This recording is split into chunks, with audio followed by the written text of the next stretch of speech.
Hello, everybody. Welcome to the Rotoworld Football Show. I am Patrick Daugherty, joined Thursday, October 24th by Denny Carter and Kyle Dvorchak, where we are going to break down the entire Week 8 slate. Week 8, that means the fantasy season's half, and it's not because they added an odd number of weeks. And something you are not mad about. No, something I haven't already talked about publicly on the podcast, and our listeners are like, dude, I love football. Like, why are you complaining about there being another game of football? I'm like, well, you see. But no, we're going to break down this entire Week 8 slate. That includes Eagles at Bengals, Bills, Seahawks, the Bucs at the Falcons, the Cowboys and 49ers, I believe, are playing on NBC. Yep, Cowboys at 49ers. The point is we're breaking down this entire slate. Lots of games like every week. Lots of games. But first, we're going to break down a groundbreaking development in American sports. And the Los Angeles Clippers' new arena, with, don't get me wrong, has the worst name in history, the Intuit Dome. Imagine if it was called the Inuit Dome. Like, man, hell yeah, the Inuit tribe sponsored the Clippers arena. That's amazing. Nope, it's the Intuit Dome. Single worst name I've ever heard in my life. But Steve Ballmer, owner of the Clippers, divisive figure, you may like him, you may hate him, did something very radical. And that is he tried to actually get a home field advantage again. And this entire 21st century, every stadium, there, how can we cram in, how many luxury suites, how many concession areas? We don't care if it's a scary place to play. I want it to be not scary. I want kids to buy stuff here. It can't be scary. It can't be a home field advantage. Steve Ballmer was like, what if home field advantage a little bit? And he installed what is known as the wall, Denny. Yeah, what is this? It's where fans, they go nuts, and it's like a college arena, and they try to get people to miss free throws. No. You got to explain it better. Why do they call it the wall? Well, it's like a sheer vertical. It's like apparently like more of an incline, I think. And it's fans for the first 12 rows. They're like vetted fans. Like you have to be a diehard Clippers fan to sit in this section. So it's supposed to be basically like college level enthusiasm in a pro arena. And they got Kevin Durant, our Olympic medalist, our champion of America. They got him to brick 2 free throws. And home field advantage is back in American sports. Kyle, are you understanding this? Not really, but producer Adam has given us a clip of the wall. I'm looking at it right now. New fans cheering. Oh, wait, that's the owner, Steve Ballmer, also participating? No. Yeah, he sat in the wall. And listen, all I'm going to say is like the home field experience is dead in American sports. No stadiums are scary. No fans are scary. Now half the fans are from the opposing teams. It's so easy to buy tickets in the resale market, which thank God for that. Like stadiums used to be like intimidating places to play. And it's like, oh God, please not Lincoln Financial Field. Oh my, please God, no. Aquasure Stadium. What am I ever? How am I going to Target Field? Oh my God, I'm so scared. Hard Rock Stadium. The place where I shop every day. And I easily win because there's no home field. Okay. So the wall is just people cheering. Yes. It is. Honestly, I was expecting more. And the most startling thing about the wall was Steve Ballmer in his like button-up shirt, shaking his old man arms around everywhere. Scary Steve, as he's known. Yeah, no, the wall is just people cheering. I mean, Pat's right, though. It's honestly, it's a sort of sadder, more underwhelming version of what you see in college arenas. That's because you should never cheer like a college kid if you're an adult. I mean, no, that's probably part of it. The college kids have so much fun behind the basket for free throws. They're going crazy. The mascot's over there, and this one, it's just the old man who charges everyone to get in the arena. Is like, everyone, let's cheer together. It's actually a little creepy, but whatever. Bringing home field advantage back is what the Clippers and Steve Ballmer are doing. Bringing points back is what the Eagles and Bengals were going to attempt to do. I'm trying to prove they remain legitimate contenders. Philadelphia and Cincinnati meet up on the Ohio River, with the Bengals operating as narrow home favorites. Kyle Dvorchak. The Eagles' passing volume has felt as needed this season, including Jalen Hurts attempting only 14 throws in their Week 7 demolition of the Giants. Do we think the volume will be needed here against an Eagles and Bengals defense that both kind of, quote, got on track in recent weeks? It was getting on track against the New York Giants, though. Please tell us the Eagles will need to pass in this game. Yeah, and I mean, what the Bengals, quote, got on track against the Browns, right? Who suffered multiple and the Giants. They both played the Giants in the past 2 weeks. They both played the Giants. Yeah, like that just doesn't count. That's not legitimate. Sure. Like, yeah, your spread looks great when you play the FCS West team or whatever in NCAA 20, whatever we're on now. Yeah, this looks like a Southeast. I was up 49-0 at halftime. I thought I might get to 100, and then I scored 4 touchdowns the second. Yeah, no, we knew you weren't covering the spread. We kind of saw that one coming. Sharp money was against you beating them by 6. I didn't cover -63, -63.5. I couldn't do it. No, we knew you couldn't. We knew you didn't have it in you. This game does look generally like a game in which the Eagles will have to pass their 2.5-point underdogs.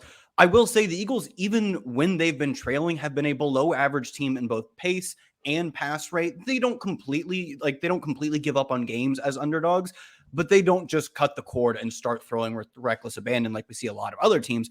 The good news is this does look like an efficiency spot, both from the Bengals outside of beating up on bad teams, having a bad defense, but particularly they don't generate a lot of pressure, the 24th in pressure rate, and Jalen Hurts is top 5 when he is not facing pressure. That's kind of been his MO throughout his career. If you just stand back and let him launch, especially with A.J. Brown in the lineup, he is a freaking menace because A.J. Brown with time to run and Jalen Hurts with time to hit him is one of the best combos in the NFL. And I think even if we don't see volume in this game, which we should, but we're probably not seeing 40 dropbacks from Jalen Hurts. Even if we don't see that, which is likely a given, we should see really strong efficiency, and it should be great for the A.J. Brown stat line. I have something to add here because I was going to talk about it in a second, but I'll throw it in this conversation. Just to give folks an idea of how run heavy the Eagles have been lately. Since week 4, only the Dolphins have a lower pass rate over expected than the Eagles. And on the season, the Eagles are 27th in early down neutral pass rate. They're basically just feeding Saquon Barkley at any given time. And they should do that here against a really bad Bengals rush defense. So there are caveats there that their star skill players have all missed time, I'll say about that. But last week they had them all back. They did, but last week they were playing a team that had the worst quarterback in the history of the NFL in existence. I mean, Daniel Jones, he is worse than Spencer Rattler. I'm sorry. No, that's ridiculous. What? I'm right. No, yeah, the cut is Mike. Denny, along the same lines, I can't tell if the Eagles defense is good. What kind of matchup are they looking like for enemy passers, Mr. Joseph Burrow? Right? Yeah, I was hoping to come with something more conclusive than this, but here's what I have. The Eagles really are neither a pass nor a run funnel. Like teams are really not attacking them one way or the other. The Bengals are very pass heavy. Only the Seahawks have a higher pass rate over expected on the season. I think that this will include a lot of volume for Joe Burrow and the Bengals offense. The Eagles secondary is top 10 in man coverage, which actually I think should be great for Jamar Chase, but you're starting him anyway. And the Eagles have actually been, especially of late, not last week against the Giants, but not so great. Well, not then. I mean, especially of late, but not then. Because they were playing the 4th worst quarterback in the NFL. Eagles allow the 7th highest dropback success rate on the season. So I think that could factor in here. For fantasy, we want the Bengals to push the Eagles. That's the hope. I am skeptical that will happen. Yeah, just this game, honestly, there's a lot of games I'm like, man, this game should be a shootout, but we just know it's not going to. This game is kind of like, man, this one just probably won't be a shootout, but I think this one is one that kind of looks like maybe not a shootout and will be a shootout. So I think both defenses are kind of overrated. I'm not the 47.5 is a low total. Bengals are bad defense. Oh, they're horrible. Absolutely horrible. And I'm not convinced the Eagles defense is good. Eagles offense is very good, Kyle, though. And that includes sort of in the backfield. It's not an amazing backfield. It is a changing backfield.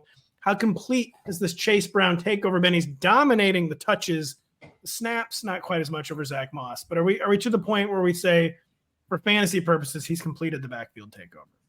That's a good way to put it because very few running backs truly take over a backfield. And as you pointed out, I think they still trust Zach Moss as far as like eating snaps, playing in pass pro, still running, potentially more routes than Chase Brown. At the end of the day, we do have to look at how they're being used in terms of we score fantasy points with touches.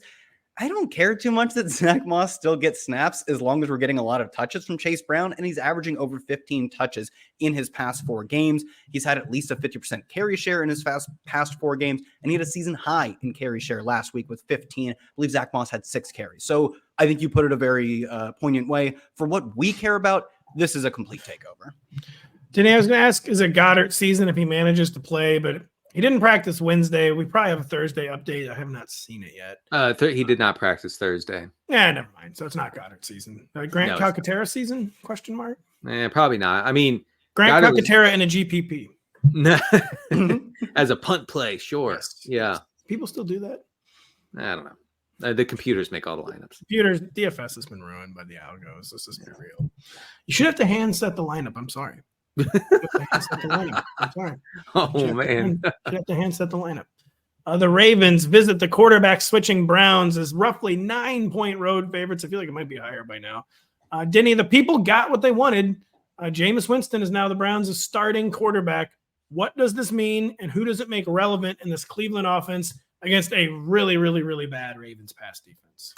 Yeah, so the Ravens are the second most extreme pass funnel, and I'm actually going to feature them. I'm going to feature this matchup, Browns pass offense versus the Ravens defense in tomorrow's funnel report. If folks want to check that out on Rotoworld. Yeah, I mean, look, Jameis Winston is going to drop back 100 times and just let it rip here. I mean, there's zero chance. Are we positive about this? Because the Saints curtailed the old Jameis we knew.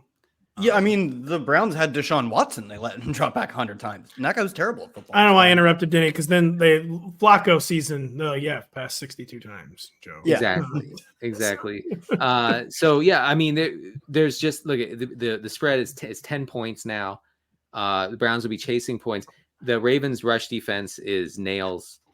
Why are you guys laughing? I said the Producer spread was Adam 9. points out that the spread is 15 points. In fact, Pat, I think you actually had an update. Since I said it was that, it's 9. changed. You said it was 10. Adam says it's 8.5. No. Oh, I'm sorry. Okay, The spread is high. Right? It's high. It's higher than the ankle sprains. Yeah. That's what we know. That's high. And I really think there are a lot of paths here to a pass-heavy game. I honestly, guys, I mean, it makes everybody interesting. It makes Tillman and Njoku is a total smash here. It makes Jerry Jeudy interesting, even though, whatever, he's whatever. Does it? I mean, as far as just sheer volume, like the force of will that comes with volume, like he could fall into 8 targets. Anyway, I think he's most interesting in that you can earmark him for the regression files next week because he is going out there and getting 7 non-caught targets, which you'll have to talk about. he's in it this week. Yeah. Is he? I don't mind, guys.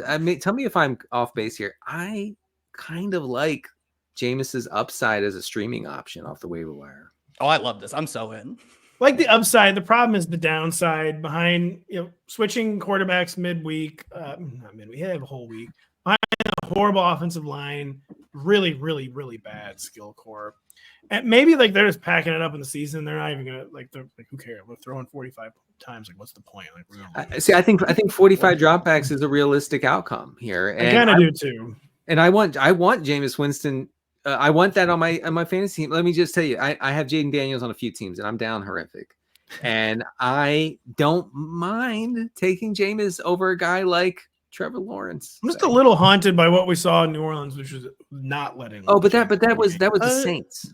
Well, he also averaged 280 yards a game in his final season with the team. All right, yeah, there we go. That's better. And he did the Jameis thing. He played 3 games in really bad rib injury, I believe it was. Maybe it's a back injury. Played 3 games, averaged 280 yards, threw 4 touchdowns, which 3 games is fine, and 5 interceptions, which for most quarterbacks, I'm like, you can't be throwing interceptions. But when Jameis does it, I'm like, buddy, you better throw those interceptions. Yeah. Kind of my problem with Josh Allen right now. I'm like, Josh, you got to have a 2 interceptions, 3 interception game at some point, right? Yeah, throw some picks. We have a viewer point out, Jameis hasn't been the same since he got LASIK. He was when he couldn't see, he's just spraying the ball all over. That's a way better approach. By the way, do you guys agree with me? I think the said Tillman stuff last week over Jeudy had to be about DTR and Cedric Tillman being Shaq and Kobe on the practice squad.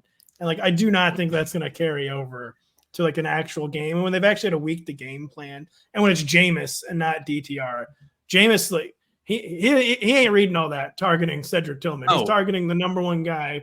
That's David Njoku, and then maybe Jerry Jeudy. Yeah. I agree that it definitely helps that he's probably got a lot of reps with DTR. It also helps that Jerry Jeudy's not good. So easy to earn targets. That is a huge problem for Jerry Jeudy, is that he's never been good. Yeah. So I think that was probably a big part of it too, is that Elijah Moore doesn't really seem that good. Jerry Jeudy doesn't seem that good. Paul Podesta is this one's going to be a value. this is the one that's going to be a value. He's kind of doing the Howie Roseman thing where this third round pick I'm lighting on fire is going to work. He's just spamming. Yeah, just spamming receivers. Oh, one of them is going to work out. I literally did this in our Dynasty League last year. I traded a third rounder for Jerry Jeudy, and guess what? It didn't work for me either. That's shocking. I We've can't all believe been there. You're a Jeudy hater for life. I know. Well, he was getting targeted. I needed someone who was getting targeted. Someone I could get third round pick in a Dynasty League. Doesn't matter at all either. Sure. Partly what that was all about.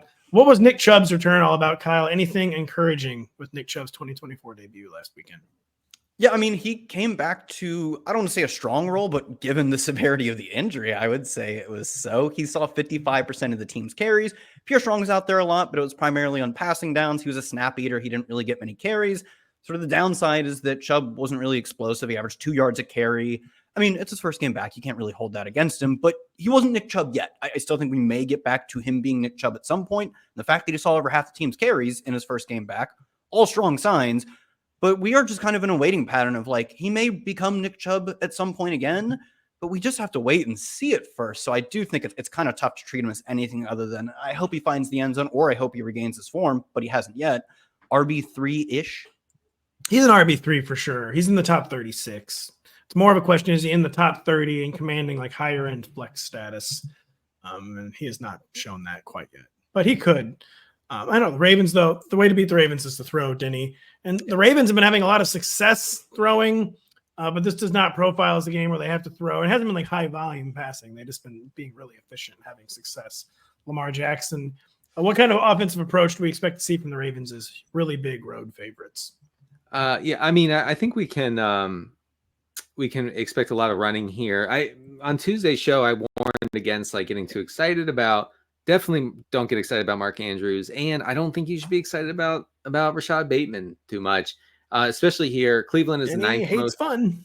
Yeah, well, Cleveland is the ninth most pronounced run funnel on the season, middle of the road in like rush EPA and rushing success rate. I think the Ravens can easily run it on them. Since week 3, Baltimore has a 46% drop back rate and a 45% neutral pass rate. That's really, really low. There's just very little path to any sort of pass catcher getting volume here. I think they don't even need volume because every time they complete it, it's like 35 yards. Well, but like especially with Lamar running so high, that's going to come back down to earth. I know it's over. I'm not like I guess you got to start Zay Flowers if he plays. Is he practicing this week? He isn't, but he played through. He didn't. Did he practice today? He didn't practice yesterday. I just thought he was. So no, he didn't. He didn't practice. Ankle. He didn't practice. He played through the ankle. Yeah, but he did. That's the point I was going to make. He didn't practice Wednesday. I believe it was a walkthrough too, so it's like only an estimation. I haven't seen his Thursday status yet, but he played through it. He looked banged up, but he was. Yeah, sometimes it's easier to play through it than it is to then play the next week. I know it's a little concerning. So keep it locked to Rotoworld, as we want to say here. But I guess he does kind of seem like he's going to play through it. Okay, Bateman or Cedric Tillman? Oh, Bateman. Come on. No, yeah, Bateman for sure. Tillman's catching that one pass for 11 yards. I don't know. By the way, tell you who needs Bateman is every best ball bro I've ever known. Like, this is it, man. You tell them Rashad Bateman's on a heater. All of a sudden, they're looking out in the backyard. They're thinking of all the ways they're going to knock down the Spirit Halloween that the bank examiner leased and then built in their backyard, getting their life back for Rashad Bateman. And then there's the Dynasty Bros James Franco meme. First time as they've been punished by him again and again and again. Speaking from experience. Can we talk about how Bateman is just very slow? He's slow, right? He had like a 60-yard catch that I got to be honest, it was one of the slower ones I've seen. I mean, the guy looks like Kyle Pitts out there. He's so slow. Well, he's had a lot of injuries. The Kansas City Football Chiefs arrive in Las Vegas with a new wide receiver 1 in tow and a 10-point spread, Kyle. Is this statement actually true? Is Nuke immediately Kansas City's wide receiver 1, or is he maybe more washed than we would like to believe? How high, though, is too high in the rankings? What kind of effects does it have on a faltering Patrick Mahomes in fantasy? Just break down the DeAndre Hopkins acquisition for fantasy managers. Yeah, I think, assuming, it seems like he's going to play this week. I know we saw Devontae Adams get traded immediate play. And Amari Cooper had to literally drive along Lake Erie to get to Buffalo. I assume he's playing this week, although that's not a given. And I assume even if he doesn't get a full-time role right away, as we saw with Amari Cooper, it was okay, you're on the field, whatever plays you're on the field for, you're going to get targeted. So it ends up being for fantasy purposes, a pretty normal role anyways. Nuke's been not great this year, but it's hard to really hold that against him given the terrible state of the Tennessee Titans. He's just very similar to Amari leaving the Browns, where Exactly. Will Levis was the only quarterback who had been as bad as Deshaun Watson. Yeah, ESPN's open score still has him just inside, I think, 25th exactly. So inside the top 5 in open score. He's inside the top 50 in yards per out run, which isn't good, but your quarterback has been, frankly, Deshaun Watson levels, the exact same scenario. So I still see him as, at least in the context of this offense, given that there's no talent in this offense as far as receivers go, pretty much. Who's your favorite receiver on this team? Is it Justin Watson? Surely there's someone who's talented. Xavier Worthy. Yeah. But all the of kid, the kid, He's not good. The thing is, all the numbers on Worthy are struggling to find a ton to be optimistic about, and he certainly isn't a target commander. I do think there are things he does well, but as far as earning a lot of targets and being able to be the engine of your offense, it's the antithesis of what he is. So even the one guy that we can kind of hang our hopes on to be something is not in any way overlapping with what DeAndre Hopkins is going to come in and do. As far as Patrick Mahomes, I really don't think it matters at all. We saw him play 3 games. He had 3 games with Rashee Rice and posted 14 points a game. It's useless again. He is still searching for his first 18-point game. Malik Willis, Marcus Mariota, Daniel Jones, Russell Wilson in his first game. You could name about 20 or more quarterbacks who have all hit that mark, and Mahomes has just not hit it. Everything looks bad if you remember it. Hey, by the way, guys, Mariota or Mahomes this week? Easily Mahomes. I will say Mahomes. Mariota's getting put in jail, man. Yeah. Oh wow! He had a good game against the Panthers. Oh my god! No, I'm actually going to lean Mahomes. Mariota because we're going to see 15 rushing attempts from this guy. Well, that's bad. You better hope 15. Not. Yeah, because I'm with Pat. They're playing a 15 Mariota rushes. He's getting injured on the 3rd one. So you better hope here your injury thing. Okay. Yeah, no, you better hope they don't have Mariota running, dude. Look, I don't disagree. I don't really agree with Pat's process or most of his takes on the injury specific thing, but he's right on this one. I'm sorry, he's just so right, dude. The only one we talked about all summer, Taysom will get hurt immediately, and then he did. Yeah, all right. You were right on one. You're right. Every backup quarterback. They're here to do one thing, and that is to get hurt. This is not at all the same, but also Andy Dalton did get hurt. It has nothing to do with football. I'm telling you, man. Poor guy. That's all they do. They're there to throw 2 touchdowns and 2 interceptions and to get hurt, and they're all out of touchdowns. All right. And so, what were we talking about? Chiefs. Yeah. Xavier Worthy, by the way, I think this could be good because our dude can't be doing the grittier type targets. No. And now he's freed up for the higher value type targets. We're almost playing 60% of his reps on the outside. He still has not. I saw somewhere that he still has not caught a pass against press coverage. He's 25 or 30 snaps against press, and defense has just ragdoll this guy. He needs to be a fun little gimmick who's extremely explosive, and they've had to use him not like that, not of any fault of his own. So yeah, I'm generally against the idea that adding more talented players than you are is good for you. This is the one place I can find a real exception for it. It's interesting. So everyone overreacted to one summer GIF of him getting blown up by press coverage, and it turns out it was true. Right. It was true. No, that's hand the it to thing. him. That's the thing. We never came back around on that, right? Mm-hmm. We put a pin in it, and we said, "Well, we'll get back real. to this." And we're rotating. Oh yeah, no, he's too small. It's as simple as that. Denny, what, if anything, does the Raiders' return to Gardner Minshew portend? What was the rest of my question? I was off the page. Can it be both Bowers and Jacoby Myers' season? Jacoby Myers, is he practicing? He was limited on Wednesday. Yeah. Can both of these guys get their targets from Minshew Mania? I think so. I think the Raiders will tend to be a little looser with the pass rate with Minshew rather than Aiden O'Connell, who's just... Since he's 5 times better and should have never been benched in the first place. Aiden O'Connell is just abysmal on every level. I don't even understand how he's in the NFL.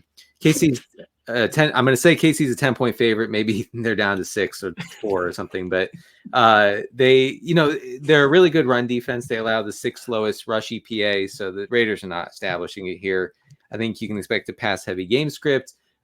Vegas is averaging 36.5 passes per game. That's the fourth most. Now, I know Brock Bowers is cooking in every way possible except for touchdowns. And it might be because of this, guys. Bowers has 5 red zone targets all season, tied with luminaries such as Alan Lazard and Cortland Sutton. So maybe throw to him a little more in the red zone is what I would suggest. And then, as far as Jacoby Myers goes, he had 27 targets over Minshew's first 3 starts of the season. I think he easily could see 8 to 10 looks here. Yep. Danny, Chiefs start out -10. It's down to -4 now. Minshew gets 6 points. It's 9.5 apparently. It's a good time to take a quick break. We will be right back after this. 2 storied franchises renew their rivalry on Sunday evening. Find out if Dak Prescott and the Cowboys can get back on track after their bye week when they face off against Brock Purdy and the 49ers. Coverage of the matchup begins at 7 p.m. Eastern, only on NBC and Peacock. And speaking of the Cowboys, the 49ers, Dallas comes up by as 4.5-point road underdogs versus the injury-ruined 49ers, Denny Carter. Ayuk is out. Debo is, I said doubtful. He's more questionable, it appears. George Kittle, a guy who's questionable every week, is questionable. Has been the question all week. How might targets shake out between the suddenly on the spot? I said Juwan Jennings. He's probably not playing. And Ricky Pearsall. So just basically take us through the injury carnage in this 49ers skill corps. I mean, I feel like Ricky Pearsall is kind of a smash, kind of like a Ricky Pearsall in cash. Yeah. I'll check his price, but it almost feels likely. Oh wait, well this is a showdown. This is a night slate, so I guess it's showdown cash. You can still play showdown cash if you want. Ricky Pearsall in cash if it had been in the afternoon slate. Anyway, yeah, last week he led the team in pass routes. He was targeted 5 times. That's not a great rate. It's Cowan season. Only 16% target rate on his routes. But just looking at where he was targeted, 3 of those 5 targets came between 0 and 9 yards. 2 came between 10 and 19 yards. His ADOT was at 8 overall. So that seems scamish. That seems like we can work with that. So I think it could be kind of concentrated between Kittle, Pearsall, and an unnamed third guy, maybe Cowing. Maybe Cowing as the deep threat. Let's be real. Pearsall in cash, Cowing in a GPP. That sounds right. No, because it's showdown. You got to get real weird. We're talking Chris Conley and Ronnie Bell or something. Cowing and the captain. I have to say, Cowing and the captain. Many are saying Cowing and the captain. That's the name of your 4th album, I think. And I do think I wrote up the entire 49ers offense in the regression files because they're due in a big way for touchdowns. And it could come this week. So I would be bullish on your 49ers.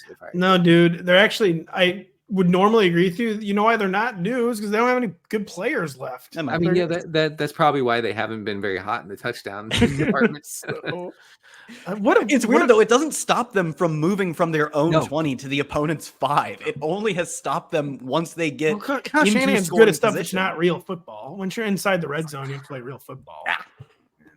Jeez, getting in the 20s easy. I mean, literally anyone can get. Gosh, that's worse than what Stephen A. Smith says today about Kyle Shanahan. Anyone can get to the 20.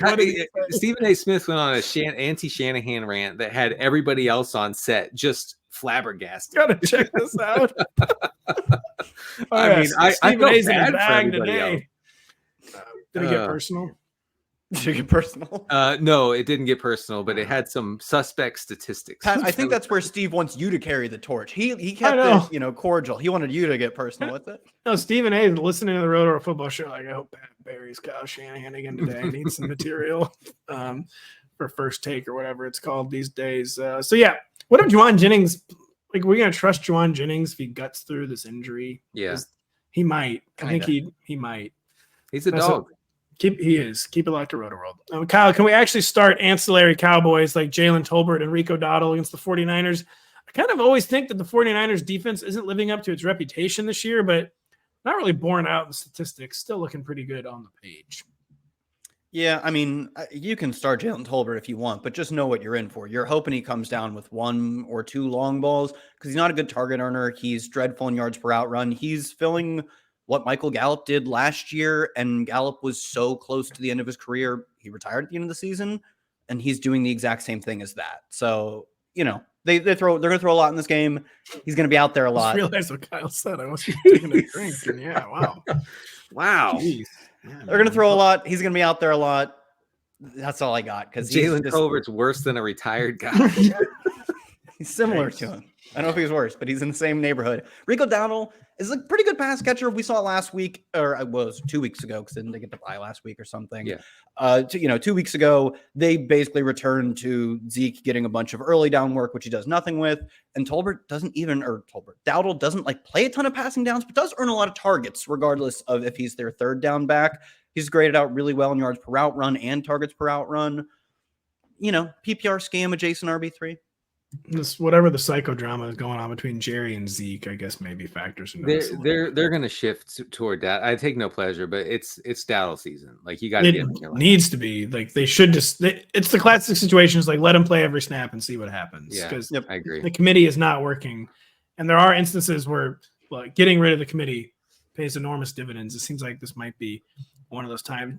Denny, Jordan Mason, is he about to go crazy in what is probably his final start? At least we hope his final start. Yeah. Cowboys run defense gets blown out of the building on almost a weekly basis. Right. I mean, you definitely start him in every format. I know it's been frustrating. He is sensitive to game script because he's not involved in the pass game hardly at all.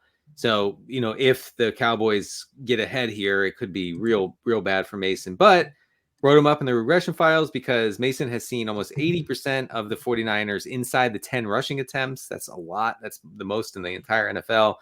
And I'm sorry, what I should say is that's the largest team share in the NFL. He scored 3 touchdowns on 19 inside the 10 rushing attempts. So you would think that would bounce back at some point.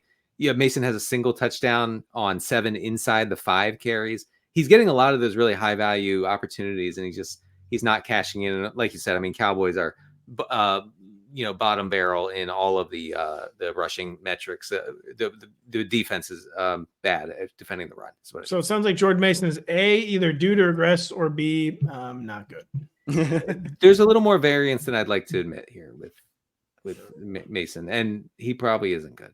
Yeah. What was the crux of Stephen A's Shanny rant, by the way? Oh, that he's Pat, are you taking notes? Get your pen and paper out. Actually am. Shanahan is 40-0 when he falls behind by 7 points in a game. I'm sorry. 0-40. 0-40. Sorry, 0-40. His opponents are 40-0 when he falls. That's not true. That can't be true. I don't think that can possibly be true. I mean, that sounds like something Shanny would do. At the second he's playing from behind, he crumbles, melts into a puddle. I will say, I think he also has a pretty good blown lead stat of he's the only guy to blow 4 leads of 20-something points. That is partially true. Yes. He's also a choker and a coward, but sure. He is the greatest coach of a generation and also not good at all. Yeah, I know. It's a paradox. The Miami Dolphins have Tua Tagovailoa back in the saddle and are immediate home favorites against the unimpressive Arizona Cardinals, Kyle Dvorchak. We've already talked about the Dolphins supporting cast a lot this week. We're more or less returning Tyreek, Jalen Waddle, Devin Achane to their former rankings homes. But what about the man himself, Tua? Is there any QB1 juice left to squeeze out of this man's fantasy game? It's possible, but I do think we have to put him on at least a 1-week probation coming back from injured reserve. I put him in the top 12. Oh, really? I mean, I'm amicable with that. Look, I'm the guy who was like, he makes the EPA machine go burr. Who cares all summer? And, he gets hurt. But I will say he wasn't doing that in the first 2 weeks. He was basically neutral, net 0 in EPA per drop back, which is bad for a quarterback. It's not that hard to generate positive points as a quarterback. He was not pushing the buttons and making the machine go burr. He had, I believe, 3 interceptions in the Bills game before, obviously exiting with a concussion. And the fact that I would understandably say they should probably run the ball a lot in his first game back. You don't need him dropping back 40 times in this game. I think we're going to get run heavy. I don't know if he's going to push the EPA buttons, so I'm a little hesitant to immediately put him back in QB1 territory, though we could revisit this conversation next week and be like, yeah, he looked like he did in 2023. The reason I put him in the top 12 is just it's a kind of a crazy scene at at quarterback this week where you kind of have to get Sam Darnold and Caleb Williams into the top 10. Then it's Purdy with no weapons, and the team is probably going to run a ton. It's CJ Stroud. They don't want to pass. They're playing the Colts, who have run defense almost as bad as the Cowboys. You have Jared Goff at home. I should probably get Goff higher. I just feel like the Lions are going to run the ball 74 times. Yeah, they're really good. I would take Goff over him by a mile. I mean, I know like they are going to run the ball a lot. It's tough. I went back and forth in this all week because you got Geno against the Bills. The Bills want you to run. You got Dak against the 49ers. It's just kind of a crazy part of the board this week. No, I get that. I think Goff is the only one I really was like, yeah, I probably should so get points. Goff ahead of Tua. They're just they're going to score a lot of points. The Titans' Exactly. Yeah. pass defense is good though. I don't know. It's a tough one for me. But yeah, Tua Tagovailoa. We need data points, Denny. Kyle predicts a run-heavy approach for Miami. Or Achane and Mostert just all the way back now that Tua is back.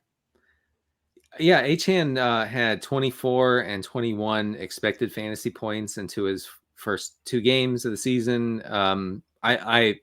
No hesitation. Like, guess who's bulldozing some Spirit Halloweens? My bad.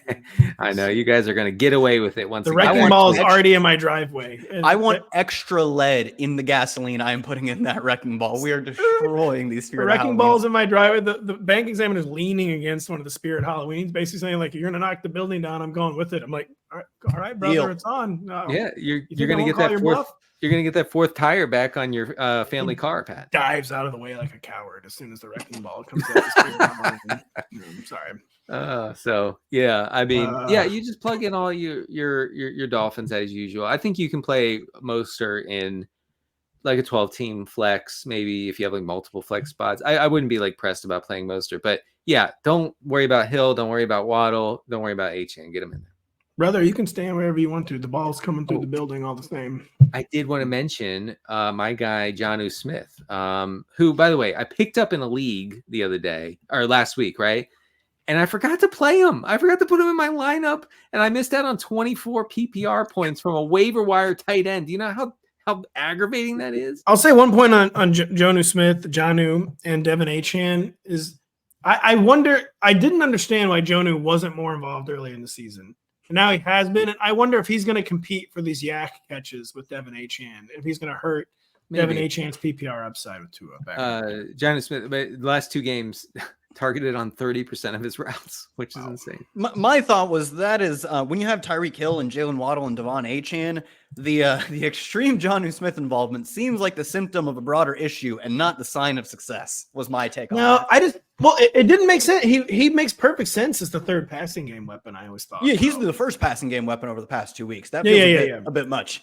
I just think he's going to compete with Devin Achane to an uncomfortable degree, maybe for those kind of like check down or those potential yak jobs. Sure. But we'll see.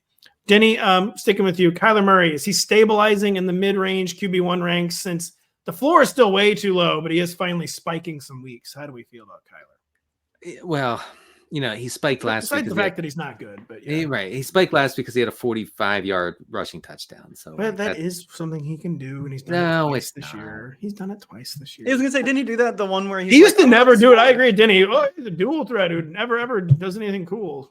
All right. Well, I mean, he had an 800-yard rushing season. I'm just saying, guys, like before the pandemic. Yeah. That's true. That's not. It's not a good thing. You know this. You can't bank on anything close to that, like on a weekly basis. So that's fair. He's still struggling as a passer. He's still just checking down all day long to everybody, not even looking downfield. Cliff did nothing wrong. Yeah. So look, if he hits a 40-yard rushing touchdown every week, you're going to be golden. Like you don't even know how good you're going to have it. If he doesn't get that 40-yard touchdown on the ground, then you have a top 15 quarterback. Congratulations. Oh, thank you. Are there reasons? It's kind of like a chicken or the egg with Kyler and Marvin Harrison Jr. I think it's more Kyler's fault than Marvin Harrison Jr. is struggling. Kyle. Marvin Harrison Jr. is the wide receiver right now? He'd been getting the benefit of the doubt for a while. This week I finally plunged him to kind of the lower end wide receiver 2 rankings as a guy who still has upside, but the floor is just through the floor. There's no floor right now with Marvin Harrison Jr. That floor is indeed through the floor. I said 21, it sounds very similar where you have him. Still a wide receiver 2. He's still seeing decent amount of targets. He's still seeing a ton of air yards. But one, I think as you pointed out, Kyler's been a below average deep thrower this year, and that's his whole career, but yeah.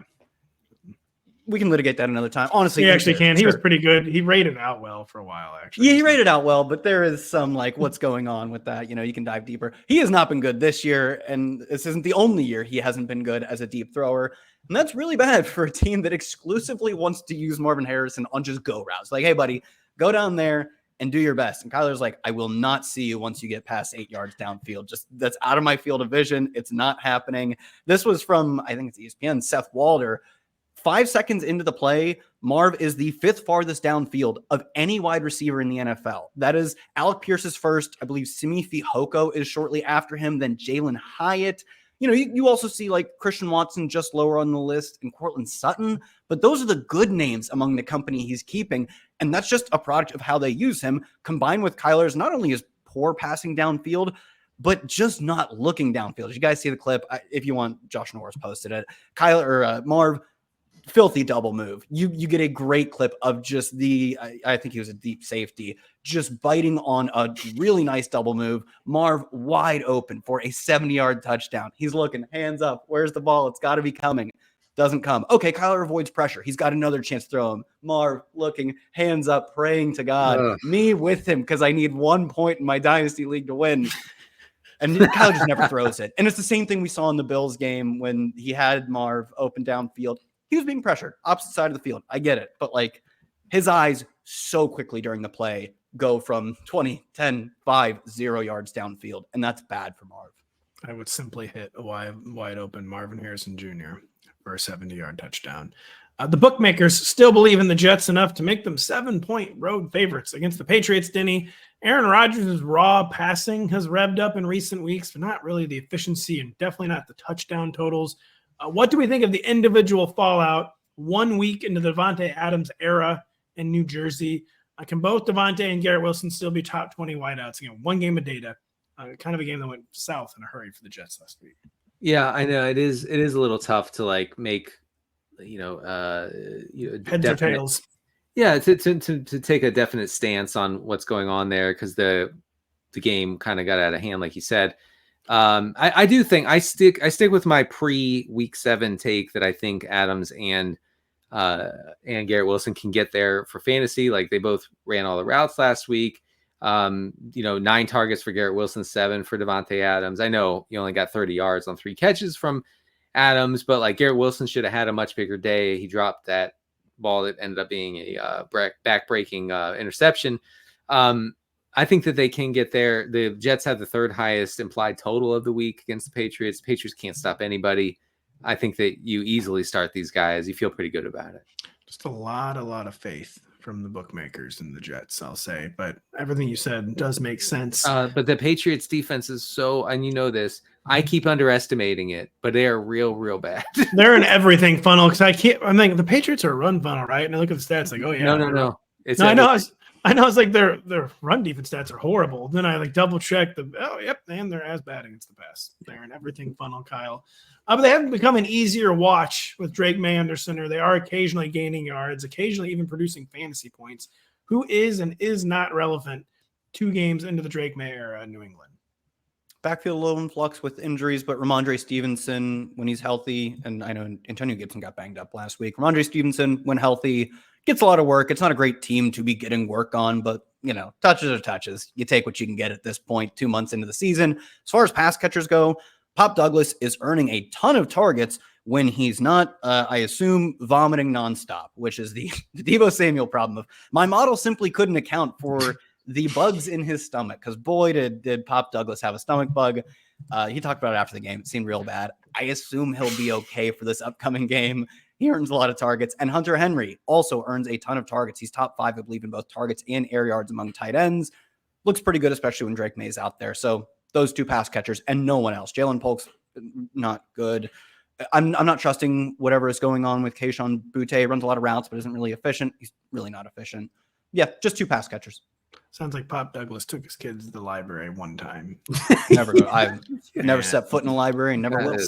Yeah. Denny, Pop Douglas, you got to start. I know last week sucks, but you got to start. Yeah. Denny, Braylon Allen, is he a thing anymore? Under 20% of the Jets' offensive snaps the past 2 weeks. It does project probably for more work in a game, again, where the Jets are touchdown road favorites. But Braylon Allen is basically he's not earning a 1B role right now. I'll say that. No, those days are over. It's a dicey proposition because, anytime you have to correctly predict game script, like exactly for a guy to get there, that's tough. I've been there many times, more times than I like to admit, and it doesn't usually work out that way. So saying like, oh, the Patriots will just be bleeding the clock throughout the fourth quarter, that's when Braylon Allen will get there. That's not a good bet. If they get too far out, though, you'll end up seeing the third string running back because Braylon Allen is too involved to be among the true backups. So it is such a tight needle to thread that I think you make a good point. Yeah. So I say just keep him on your bench. I agree. The Bills and Seahawks are this week's potential run first fest. That would be a passing game shootout in a more just world, Kyle Dvorchak. Or is that even true? The Bills invite the run, but the Seahawks lead the league in pass rate over expected. The Bills had their highest pass rate over expected effort of the entire season in Amari Cooper's team debut. Last night, it kind of looked like they were trying out a different look on offense because they did not need to be passing the way they were in the second half against the Titans. It seemed like they were kind of trying to send a message. Can we depend on these teams to throw in this game? The total disappointingly low at 46.5. Yeah, I think as far as just pure throwing volume, especially from the Seahawks side, seems like a given at this point. As you point out, they're easily the league leader in pass rate over expected. And the Bills, albeit they have been targeted more on the ground than through the air, they're about even in terms of where they rank in dropback EPA and rush EPA. And I do think this passing attack from Seattle has benefited the run game as well. 37% of Kenneth Walker's carries have come against 6 or fewer defenders in the box. That was 27% last year and 20% the year before that. In turn, this is the first year that he's averaging a positive EPA per carry. Not easy because running the ball isn't awfully efficient in the context of the modern NFL. The point of the passing game, as it's not even honestly like their passing game isn't particularly efficient, but you do something it does move the ball forward better than running the football, and you do it extremely often. It also makes your running game better. So I think it's not just that they like to pass. It helps the complexion of the entire offense, albeit I wish Geno Smith was more efficient, and it's not going to help not having DK Metcalf. Well, I was going to say, DK does seem like he's out. How do you expect the targets to shake out without DK? Were you getting JSN first good game ever alert? What's going on here? What's the bar for a good game? Can we... Eight. Yeah, we need 8 catches. We need because it's all about PPR with JSN. We need 8 catches. 8 catches, bro. He can do that, man. Don't look at the yards. You know who you're getting 8 catches from? You're getting 8 catches from Jake Bobo. No, you're not getting that. You ain't getting 8 catches from Jake Bobo. We saw last year. He will almost certainly play like 80% of the routes or whatever. This team runs a ton of 3 wide. I believe DK Metcalf is second in the NFL in just total routes run, and JSN is first. We see this with, teams that like McVay's teams, basically. They stick with 3 guys in their 3 wide set, and they stick with 3 wide for almost an entire game. This team is doing the same thing, and they're also passing a ton. So we are getting great route volume from Jake Bobo. He's definitely in play as we have teams losing Nico Collins, Rashee Rice, Brandon Ayuk, so many wide receivers that we're going to talk about Bub Means later in the show and Mason Tipton. So Jake Bobo is vaguely in play. We did see last year, the one game DK Metcalf missed, JSN led the team in targets, and then Bobo and Tyler Lockett tied at 5 apiece. So yeah, we're getting 8 for 64 and maybe a touchdown from JSN. That's where we're getting. Jake GPP Bobo is his nickname. Yeah, man. See how much it is. Maybe he's a cash guy. I have him in a 14-team league, and I feel actually terrific about starting him. One catch seems for like a 11 youth yards. thing. Yeah, 1 catch for 11 yards incoming for Denny Carter in his second flex spot. Denny, I think we already talked about this maybe earlier this week, but what changes did we see from the Bills with Amari Cooper in the lineup? As I mentioned, 1 game, but it was by far their highest pass rate over expected of the entire year. Going into week 7, the Bills were 2% under their expected pass rate. Last week, they were 14% over that expected pass rate. I appreciate you pointing that out, Pat. I wouldn't have looked quite so powerfully into that if you hadn't mentioned it. So Amari Cooper, he ran a route on 12 of 35 dropbacks. I guess they're just easing him in. He was targeted on 5 of those 12 routes, which is a 42% rate. He was second in air yards on the team in very limited usage. So I think the takeover is well underway here. Please, Mari. Well, actually, it's more like Josh. I need you. And finally having a real target. I'm hoping will improve your fantasy output, even though it hasn't actually been bad. Denny, I was sticking with you again. Kyle fielded this one in our Monday chat. Sometimes I'm having a hard time remembering what Denny already talk about on the pod this week. But I'll give it to you here. Is Ray Davis becoming an actual concern for Mr. James Cook? Not really, but he got a series to himself last week. He did outrush James Cook kind of flukily. Any concern here with Ray Davis, who played really well in James Cook's absence, and then didn't he wasn't a 1B, but he did not go away upon James Cook's return. Well, I think, you also have to consider the blowout script near the end of the game against the Titans and how that factored into, the team using Ray Davis over James Cook as the lead back. I'm not worried about it. I mean, James Cook is never going to be a guy who's seeing like 75% of the carries in the backfield, but very few guys are, and I know, Pat, I know you desperately want Ray Davis to take over this backfield. I actually don't. You're acting like it. You're acting like a Ray Davis best ball, bro. But I just don't see it happening. I'm sorry. It's more my suspicions of the Bills and the time, and they've been in pursuit. This has been their El Dorado, finding an actually good early down power back. Wow. And they have maybe found it in Ray Davis, and like Sean McDermott, he doesn't even care about winning the Super Bowl. All he's ever wanted is an actually good Zach Moss. They might have an actually good Zach Moss. By the way, Pat was not referencing the car El Dorado. No, I was not. The Jacksonville Jaguars returned from 2 weeks as the Kings prisoners, as surprisingly modest home underdogs against the Packers. Denny, Trevor Lawrence is finally playing a little better, but better enough that we can stream him in the week's highest total game. Yeah, I actually like how this game shapes up. I'm going to talk right too much about it. Some would say in the Funnel Defense report for tomorrow on the site. Yeah, both of these teams are pass funnels, pretty extreme versions of a pass funnel.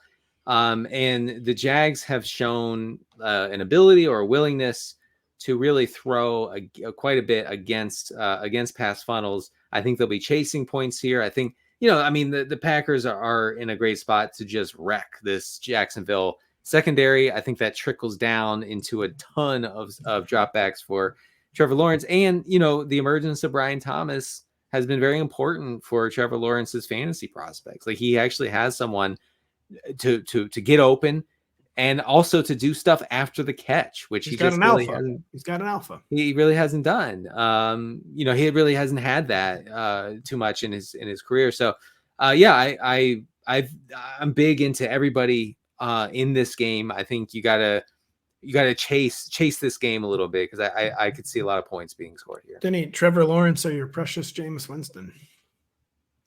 Earlier I said Winston over Lawrence. Really? I'm sticking with that. Why would you say that? Yeah, why would you say such a thing? Yeah, why would you say that? I'm actually curious. Why would I say such a thing? Because I just have so little faith in Trevor Lawrence. I got a little more faith in Trevor than I do in Jameis. Yeah. I mean, don't get me wrong. Trevor Lawrence is not even remotely good, but the highest get total of the week. I don't know. Best deep ball thrower in the NFL. Heard he had I'm actually struggling with this question in the league, so I don't know where I'm going to go. Well, you'll get it wrong no matter what. Feel good about that. Kyle Denny referenced BTJ, as he's known. That's coming on more and more every week. Seriously looking like a true alpha, like a true wide receiver one. The usage is still, at least in terms of like targets, it's not like knocking anyone's socks off, but I'm seeing anything in the underlying BTJ data.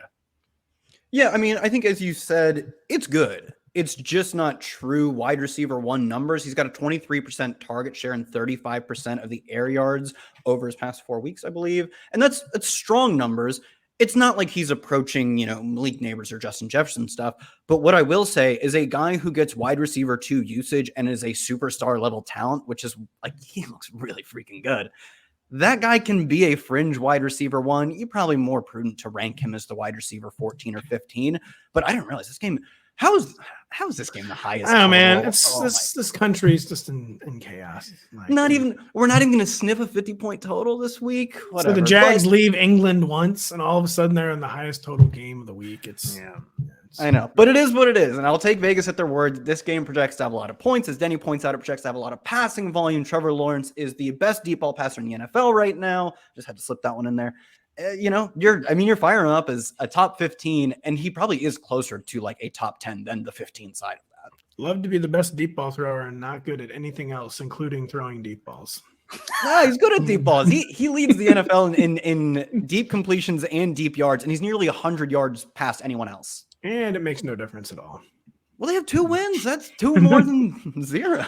Do you think King Charles let them escape, by the way? Or no, he wasn't going to keep him there. Are you kidding me? Of course. That's true. Yeah, he didn't said, want get the to. hell out of here. No one wants the Jags staying in England. Denny, the Packers skill core is just such a crazy situation, but let's boil it down to of the big 5, Romeo Doubs, Dontavian Wicks, Jayden Reed, Christian Watson, Tucker Kraft. Who Bo are we Melton, actually Malik starting? Heath. Yeah, exactly. Who are we actually starting in 12-team redraft leagues? I wouldn't get too enamored with 10 targets for Romeo Doubs last week because he has shown no ability to command targets in his career. That came out of nowhere. I don't really know if that was the game plan or whatever. It came at the expense of Jayden Reed, who was basically invisible against the Texans. He's been invisible for like a month. I think he's averaging 5 targets over the past 3 weeks. I still don't understand why the fantasy community is so obsessed with him. The upside is high with Jayden Reed, which is why it's hard to get him down on the rankings. Right. So, in games with Jordan Love, he's been targeted on 23% of his routes, which is pretty strong. But again, like it's very spread out. Like this passing attack is very proudly spread out. So it's going to be hard to nail down anyone as like a sure start. I would say you're starting Reed, and like I said a few minutes ago, I think you want to chase this game as far as fantasy goes. So I wouldn't mind starting Doubs in that situation. Like I know I just said be careful, but also I think that counteracts it. Like there should be a lot of throwing here. So maybe you start Doubs. You definitely start Tucker Kraft. Maybe you start Wicks. I can't with Watson, but I can handle those. Wicks, if you're desperate. Yeah, Watson. I mean, even if you have to start Watson, you can tell yourself he might score a touchdown. But yeah, we're not starting Watson. Yeah. If you had to start him, there are worse people to have to start. I think Dobbs' ability to command targets was when he quit on the team and said, "Give me the damn ball," and they were like, "Oh, geez, sorry, we thought you were content with getting like 5 targets a game." No, that's interesting. So he actually said, "I'm the alpha here." I mean, we don't obviously have his direct words for it, but that was all the reporting was that he wanted to be more involved in the offense. And that's why he was away from the team for 1 week for quote personal reasons. Man. And we saw this last year with Chris Godwin. His wife was posting about him not getting the ball enough. And I will say, like a good professional quarterback, Baker Mayfield and subsequently Jordan Love said, I had to keep the boys happy. Here's some targets, buddy. Wow, Kyle, that you're on to something. Fire up Dobbs in all formats. Honestly, this is amazing. By the way, the Jags give up an 80% catch rate to slot receivers. So Jayden Reed, it's Jayden Reed. Reed's and week 1 of the Mason Rudolph experiment went horribly wrong for the Titans, Kyle, and things are unlikely to get any better without DeAndre Hopkins around to at least command defensive attention, even if he wasn't producing, which is, of course, is where we must start. It's the post-nuke wide receiver core in Nashville. Calvin Ridley is now the wide receiver what? And does anyone else like maybe Chig Okonkwo deserve a second look with Hopkins gone and Mason Rudolph hopefully maybe beginning to play better than he did last week? I'm not really holding that hope for Mason Rudolph to turn things around at this point. I said 37, wide receiver 37. We are going to get just a ton of prayer yards, despair yards, I don't care yards, frankly. So, yeah, wide receiver 37. Don't even want to be around any more yards. Why are we doing this to ourselves, yards? Carl Havoc yards, as they're known. He's going to get a lot of them, but they're going to be of low quality. He's among the league leaders in uncatchable target rate. Obviously, a lot of that comes from Will Levis, but it's not like we think Mason Rudolph is some sort of great quarterback. Except for last year when he was easily better than Kenny Pickett. Yeah, I mean, a lot of us are better than Kenny Pickett at playing quarterback. So, I think he's playable, but that's really all you can give him because you just need to see the offensive turnaround before you can trust him. Not only because the quarterback play is probably not going to be good, but he hasn't really been good for a while either. Like we were so drastically disappointed with his receiving production last year because he had the opportunity to do a lot and really made little with, I think, what was a lot of potential. We're seeing that again this year with the dreadful yards per route run. He's not doing well in open score. He's inefficient on yards. He's awful on yards per target. It's a volume-based play that will ultimately probably frustrate us more than we find success with it. Yeah, I'm sure a guy who wasn't good his final season with the Falcons, his only season with the Jaguars, and his first season with the Titans will start being good. Calvin Ridley. Denny, Jameson Williams' usage was already kind of slipping before his 2-game, at least I don't think it's been officially announced yet, but 2-game suspension. How will his lost snaps and big play opportunities shake out in this Lions skill corps? Yeah, I mean, I think Laporta. I think it just has to be more Laporta looks in this offense. I mean, he's not fully healthy. Clearly, he's gimping around out there. But I think probably a little bump for St. Brown, whose role has remained through the Jameson Williams renaissance, right? But a little bump for him, probably a big bump for Laporta. Tim Patrick becomes like a deep league Jake Bobo sort of situation with this generation's Jake Bobo. This generation is the Zoomers. Jake Bobo is Tim Patrick. So that's I think that's how it plays out. I also think, like you said earlier, Pat, I think the Lions are inclined to just establish it like it's 1987. And I do wonder if like Tim Patrick is just honestly kind of like their 1-for-1 replacement of J-Mo. And my theory with Laporta is that he's just not healthy. He had the ankle at the end of last year, or the knee, or maybe I have it reversed. And I just wonder if he's just not healthy. That has kind of been my working theory with Mr. Sam Laporta. Real quick, Tyjae Spears, if he returns, is it over for Tony Pollard in the top 24? Tyjae Spears is practicing. I'd probably still keep him in because he was pretty cleanly. Yeah, he's pretty cleanly out carrying him. Spears was doing that third down type of stuff. Spears vaguely flex relevant. Pollard was just playing really good football, this entire season, basically. So even if his carry share goes down, it will, obviously. I still think top 24 feels right. I think I was RB25. So it's just like a horrible setup for the Titans, but we'll see what happens. We'll also see what happens in this thing I'm about to promo. We'll be right back after this. This Saturday night, number 3 Penn State continues their quest for a national title as they travel to Camp Randall for a showdown with Wisconsin. Coverage of the big battle begins at 7 p.m. Eastern on NBC and Peacock. I'm sorry to be a hater, but I almost started laughing during the promo. Penn State's not winning the Natty, man. I'm sorry. I know you guys want to talk about frauds. You want to think Kyle Shanahan's a fraud? Let me introduce you to James Franklin. All right, Pat, you did that ad read on the Tuesday show with you and Denny, and I was listening. And midway through, I go like, "Oh, grow up, Penn State number 3," and you word for word go, "Give me a friggin' break." I was like, "Oh man, I felt that in my soul." I'm glad you said it. What are these voters? They think Penn State's the third best. But everybody's bad. Give me a break, right? Guess what? Penn State's always worse. Everybody's bad this year. Penn State's the ultimate fraud. Yeah, that's what I'm still watching the game because I want to see them lose. Hey, of course, yeah, I'm hate watching it. So good. Yeah. Did Florida State finally bench that quarterback? I don't know. He's either hurt or benched. I don't remember which one, but DJU. Look, I don't know anything about him except for I've seen him play like 4 or 5 times. Clearly the worst quarterback I've ever seen in college football. One of our viewers says he's got hurt, but we don't have time to talk about Florida State. We've got to talk about the Bucs and the Falcons. The Bucs come off the game from hell as 2.5-point underdogs in a suddenly must-win contest against the Falcons, Denny. We talked about it a little bit on Tuesday, but with 48 more hours under our belts, what are your thoughts on the Bucs' post-Godwin and Evans receiver core? Todd Bowles had some somewhat concerning comments about Jalen McMillan on Thursday. He said hey, kid's got to learn the game, got to learn how to play. And I'm like, well, he does have to learn. We all have to learn. And Danny. it's not what, so that to me, just anecdotally, it just says it's Sterling Shepard season. Those are Jameson Williams 2023 comments. Those are not Jameson Williams 2024 comments, which are all very glowing. Yeah. I don't know. Todd Bowles is old school. If Jalen McMillan runs one bad route, it's over.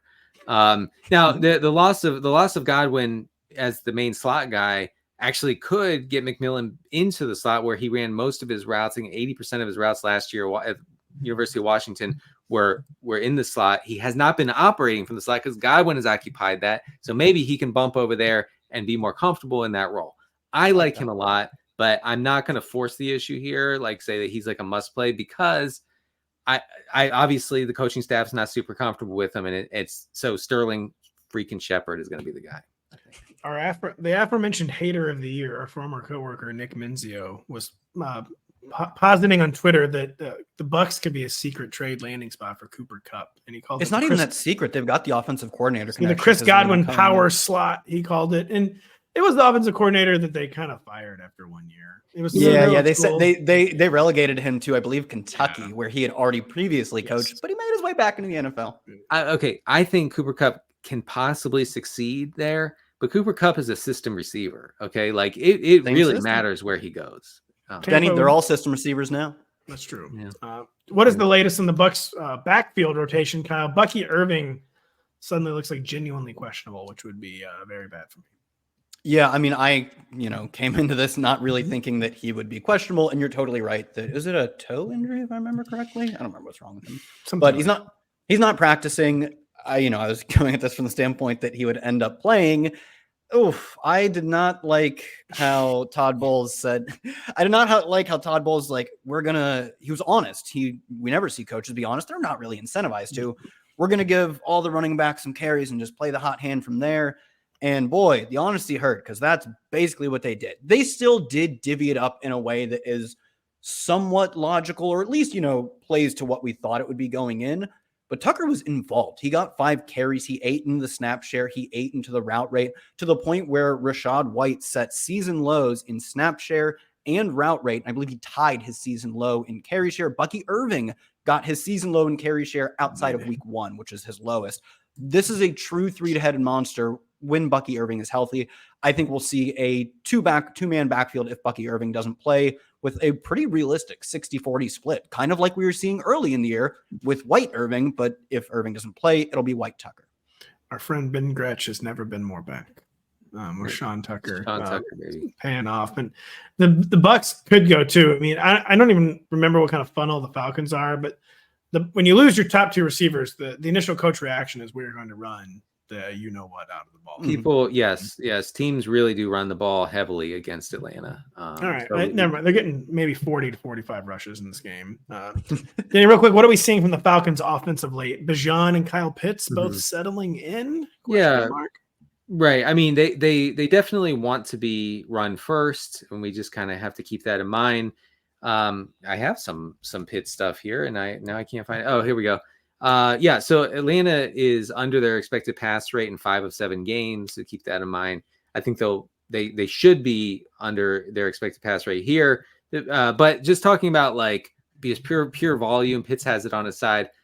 He's 5th in tight end pass routes on the season, 6th in tight end targets. He's actually 2nd in yards after the catch per reception, guys. He's doing stuff with the ball after catching it, which is crazy. He was always fancy Jonnu Smith. That's always the thesis with our number 8 overall. That makes sense. And then Bijan Robinson, 11th most running back snaps on the season, 9th most running back carries. I do have a little stat here. Pat's not gonna like it. I'm gonna say it anyway. I can't be silenced. First Amendment.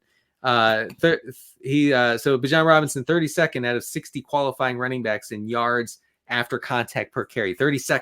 Oh my God, it's over for him. Do you know who's second? Who ranks second, Pat? Wow, cut his mic. Cut his seriously, cut his mic. Oh yeah, wow. The guy just put an advantageous change of running spot. It's Tyler Algier ranks second in that important metric. Who knew it was easier to be efficient on the change of pace carries? Denny, I thought we wanted these garbage, boring running backs, and we finally gave you one with Bijan, and now you're like, oh, I don't want that one. I'm just saying. Look, this is a factual show, and I refuse to be silent. It's a factual show with 5 games left. 2 teams struggling with their offensive identities meet up in Houston, Texas, with the Texans concerningly narrow, in my opinion, 5-point home favorites over the Colts. Kyle, is this Texans offense even fun for fantasy without Nico Collins? And can CJ Stroud be QB1 viable against a really bad Colts defense, but a Colts defense that hemorrhages production against the run? Yeah, I think you're probably right to not rank him as a QB1 this week. We saw a relatively neutral -1% pass rate over expected when Nico Collins was out there for the first month or more of the season. Given how much teams are leaning into the run rate over expected, that's not that bad. And it's dropped to -5% in 2 games without Nico Collins. And of course, the Colts are the run funnel of all run funnels. They face a -11% pass rate over expected. That is nearly 4% below any other team. There are run funnels, then there's a gap, and then there's the Colts. And Joe Mixon has played really well this year, and the Texans don't have Nico Collins. We're getting 30 Joe Mixon carries, and they're heading home. Yeah, Joe Mixon nuclear eruption spot, Denny. Craig, any glimmers of hope with this Colts offense under Anthony Richardson, or are we just on to Jonathan Taylor's return this week? Yeah, I mean, play Taylor if he suits up. Looks like he will. I honestly I don't think. I mean, Josh Downs goes to a 0 when Anthony Richardson is under center, so you can't play him. You can't play him. I said Craig. I couldn't say Denny back to back twice. That's the only reason. That's you call me whatever you need to. CD Craigers. Coming off 2 of the worst losses of Week 7, the Chargers and Saints square off in Los Angeles with the Bolts getting 7 points at home. Denny, you pointed it out several times now, but can we actually start to believe in this pass-heavier Chargers offensive attack? Yeah, man. Look, they're like among the league leaders in early down pass rate in neutral situations over the past 2 weeks. They are passing it a lot, and Justin Herbert was going to have a big game if his receivers didn't completely crap the bed last week. So, I think you can still be a little bit bullish on these passing game weapons for the Chargers, and that includes McConkey. That includes the tight end. William Disley. Yes, William Q. Disley the fourth. Yeah, I think he's a real thing. This team clearly is okay passing, and that could be cool for these guys. Well, I think they just finally realized like J.K. Dobbins is not getting back that extra gear, and Jim Harbaugh, after several months of watching Justin Herbert practicing, this guy can sling it, and maybe we should. Yeah. Herbert's playing well. I think it'll come around eventually. I mean, it'll show up in the box score. He is the king of looking at his box scores and being unable to discern how his team lost. He is him and Trevor Lawrence, man, the two greats.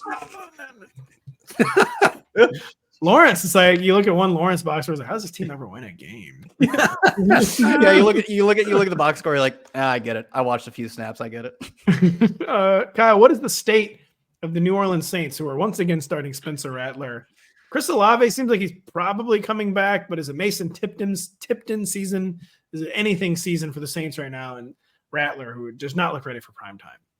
Yeah, I think that's the sort of operative point here is that if Chris Olave comes back, he was limited in practice Wednesday coming back from the concussion, also got the mini bye because he suffered the concussion, or he skipped the Thursday game, I think. So I think he comes back, and I think at that point we do not have to care about Bub Means and Mason Tipton, both of whom ran 90+% of the routes last week. Tipton was the guy who ended up leading the wide receivers and targets, 23%.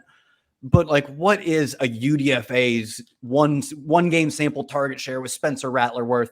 Not enough to put in your fantasy lineup. Tipton season. No, it's not.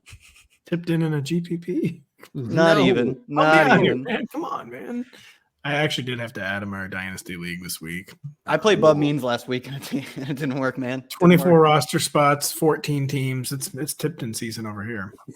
I think it's on to 2025 season for you. I am actually not starting, even though I've lost Rashee Rice, Ayuk, Shaheed, and a fourth. I'm still not even particularly that close to having. I think I can hear the bank examiner breathing into your microphone. It's bad. This was my year too, and I had been surviving the loss of Christian McCaffrey too. It's injuries, and I'm with you there. This game we call football is very bad. The Bears and Commanders face off in Washington. Party to the week's biggest injury question mark. Kyle, will Jayden Daniels play through his rib injury?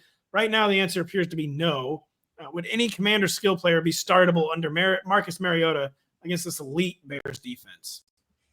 I guess you have to start Terry McLaurin. He's getting like 50% of the team's air yards and pushing for like a 25 to 30% target share.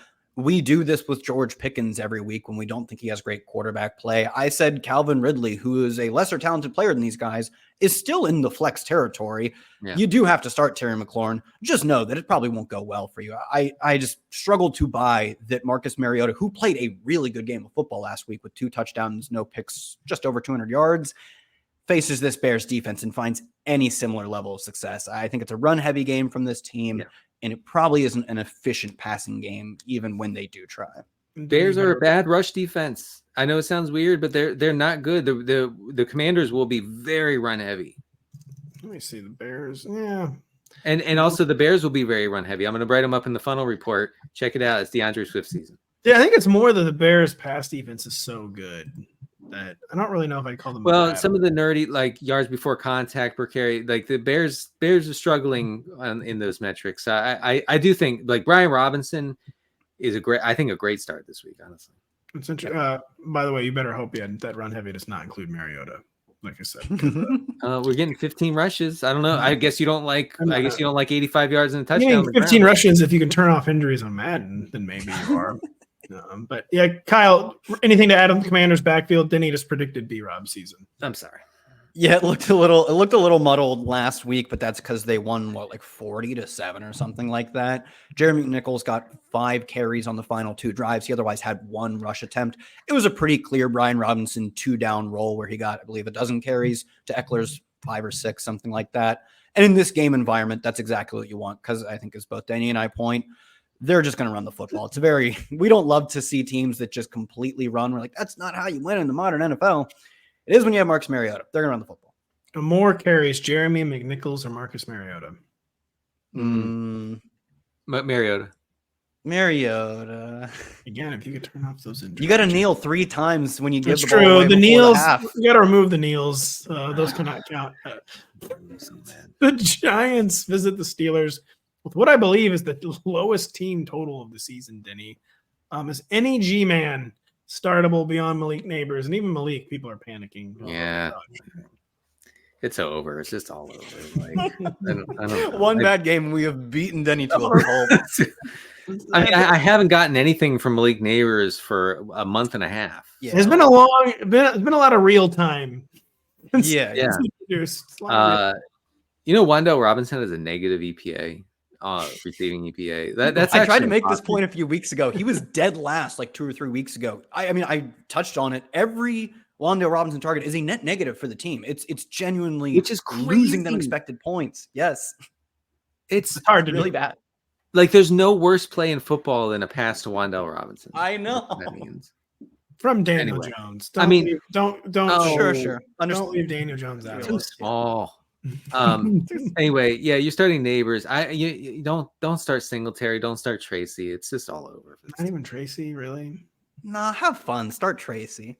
Tracy's desperation flex ? Tracy got 2/3 of the snaps last week, and it was more before they benched a little bit of. Mostly Daniel Jones. He got 70% before that. It's like Denny said, this is an ugly spot because the Giants are an ugly team. Touches are kind of what they are. Touches are touches, man. It's a 36.5-point game total. Touches are touches. And the Giants are 6.5-point underdogs in a game of a 36.5-point total. That's doesn't seem mathematically possible yet. Here we are. Kyle, what is the state of the Steelers offense with Russell Wilson? Faith in the moon ball with Mr. George Pickens. We talked about how kind of fluky. What are we telling people about the Steelers offense? Either one of you, actually. Who wants to go? Then if you had a point, go for it. Pickens' profile is strong right now. I wrote about him in the regression files. I know we're going to get through this game, but basically I think the Russell Wilson moonball is perfect for Pickens. Just hang that thing up there and let Pickens do what he does. I could see Pickens going on a tear here. Russell Wilson's got a nasty F it DPI down there somewhere mentality. But Pickens is so good. He's got so much dog in him. He says, no DPI reception. Yeah. Actually catch the ball. That's actually. Dude, I think people forgot. Yeah, that was Russell's go-to play last year. Was I don't know what's going on down there, but I'm sure someone's about to commit defensive pass interference. And he made sure to always underthrow it enough that they had to come back to the ball, and they accidentally commit DPI. That's Russ for you. We'll see on Russ. But the vibes were better. That was the thing with Fields. The vibes are never even good. There were some of the worst wins of the year that the Steelers had with Justin Fields. I agree. Mike Tomlin did nothing wrong. I don't know. The Panthers can't do anything right. 10-point underdog. How can you be 10-point underdogs to Bo Nix? This is honestly needs to be studied going forward. I see Kyle Bryce Young is back for the worst game of the week. Abandon hope. All Panthers who enter here? ? Yeah, Bryce Young is last in the NFL in EPA per play. It's not particularly close, and you even have to drop the sample pretty small because he hasn't played a ton of games. So you include a lot of obscure starts from different quarterbacks, and he still looks like the worst quarterback in the NFL.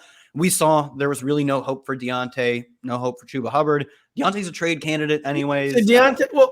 He needs to be traded, but I feel like they won't trade him because they can't make this offense any worse because they can't learn anything at that point. But although maybe they've already learned everything they think they're going to learn about Bryce. And I have experienced that exact same train of thought where what more do you need to see at this point? I agree that you can't learn much about Bryce with Xavier Legette as a top receiver. Not sure how much it even matters to learn at this point. So no, I don't think there's a single Panther you need to start. Yeah, I mean, Deontay, I have like wide receiver 39 or something. But Sure. This is a pointless season for the Panthers. It is. It's inexcusably pointless. Inexcusably pointless. You should never ever find yourself in this situation. Denny, speaking of pointless, Bo Nix, but it's actually working. Is Bo Nix actually improving, or is the Broncos defense just getting better while its opponents somehow manage to get worse every week? No, Bo Nix is a terrible passer, but fun for fantasy. He's on pace for over 600 rushing yards and 7 rushing touchdowns on the season, so that's cool. That is Kyler would never. What'd you say? Say Kyler would never. Kyler would never. Broncos only have one run-heavy game on the season. They've been over their expected pass rate in 6 of 7, so I think that could be good for this offense. They will be run-heavy here, most likely. Nix has the league's lowest pressure to sack rate, which is his calling card. He actually carried it over, guys. It's the NFL. So he's not creating negative plays. He's rushing a lot. It makes him viable here. I'd say over under 274.5 Broncos rushing yards this weekend. Oh, I thought you were going to say passing yards. So it's under by 150. Rushing yards? The running backs aren't really good is the problem. Okay, 199.5. 199.5. Oh, over.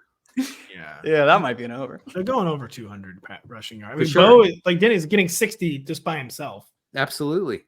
Yeah, that's true. And I mean, the Panthers are, especially with Bryce Young, the run funnel of all run funnels. They've got a bad rush defense. They give up more just raw carries than any other team. And regardless of the talent on defense, it's, I think, primarily a product of you get up 3 points against them and you can call it a day, pack it in, because they can't score.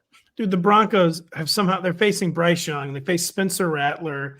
They faced the Chargers. They faced Aiden O'Connell and Gardner Minshew, Aaron Rodgers. We call that finding a way to win, baby. As someone who drafted a bunch of Bo Nix and do not have any faith in Bo Nix as a player, find a way to win. We found a way to end the podcast. They said it couldn't be done, but we got out of here just the perfect amount of time. Even though we didn't want to leave, we were having a lot of fun. Yes. But the show was over. We ran out of stuff to talk about. One thing we never talked about Tank Dell, by the way. I don't want to talk about him. I'm upset. next episode. It's Google. I posted the other day that D'Amico Ryan's "We Trust Tank Dell" T-shirt is prompting a lot of questions that the T-shirt already answers. It's true. We answer a lot of questions on our website in the regression files and the funnel report and 32 stats and start 'em, sit 'em and the weekly rankings.